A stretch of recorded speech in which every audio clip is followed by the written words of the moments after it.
Most of my projects get planned way in advance to when I actually start working on them because I have to gather so many supplies. With my character dolls, I have to analyze the outfit that I'll be creating. But then there's dolls like Georgie, where besides the fact that she is an original creation, I decided I wanted to just mainly use supplies that I already had, and nowhere is that more true than the project I'm talking about today. While this project is way more complicated than even my Georgie doll was, I didn't really ever have a plan.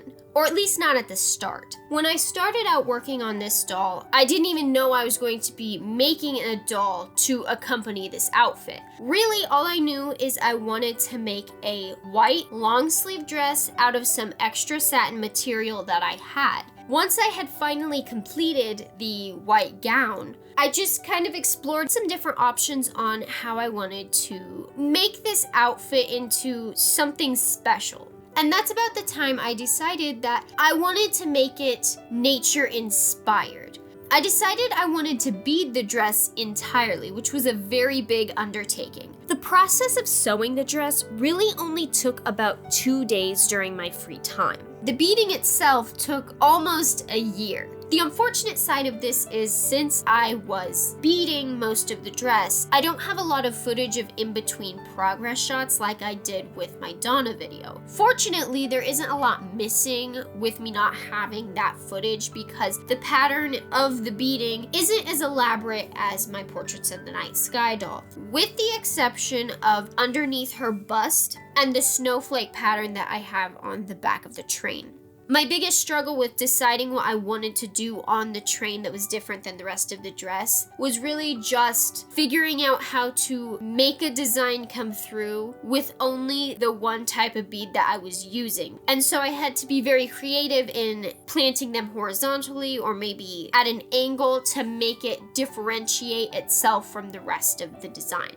When it comes to the accessories and creating a doll from this idea of the dress, I went through a couple different stages. Firstly, I had to pick out the doll, and I used a made-to-move doll that I had bought with a previous order. Once I had picked out the doll, I went into trying to craft a character around her. Originally, I was thinking about maybe adding a hat that would be wide-brimmed and have icicles coming off of the side. But when I started to approach that idea and actually put that into motion, I wasn't getting the results that I wanted, so I scrapped that pretty early on.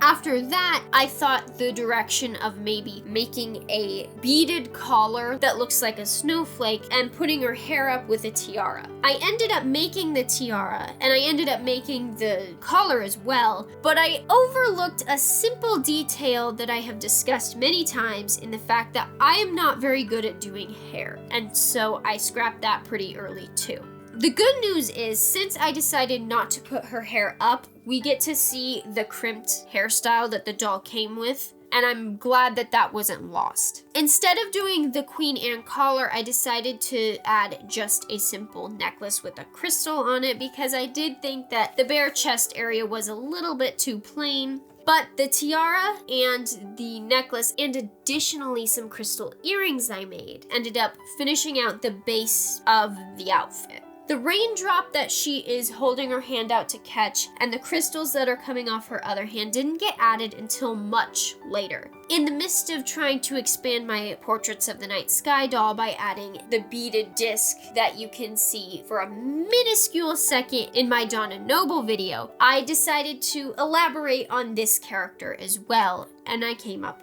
with that. Similarly to Donna, this doll does not have very decorated shoes because you can't really see them. All I did was take a simple pair of heels and cover them entirely in glitter. In fact, the same glitter that I used to accent her face. When it came to painting the doll's face, I decided to go a little more elaborate with how I did this style. I used glitter to accentuate certain aspects of her face. It's very obvious that her lips are completely covered in glitter, which was one of the things I wanted to do, and also that her eyeshadow is very glittery. The part I love the most and the more subtle aspect of the glitter is in her eyes. In some settings, it appears that her eyes are blue, but they are actually brown. I painted her eyes brown, and then I added a little bit of glitter to the underside of them to add just a little more character to them. Really, other than that, there really wasn't anything terribly different about the face painting process than I usually do, other than the fact that most of it was done with paint this time and not a lot of color pencils. This was one of my most favorite projects to work on because I got to see the process over an entire year of making the dress, making the accessories, changing my mind on so many aspects, and I think that the changes I made to my design ended up being for the better.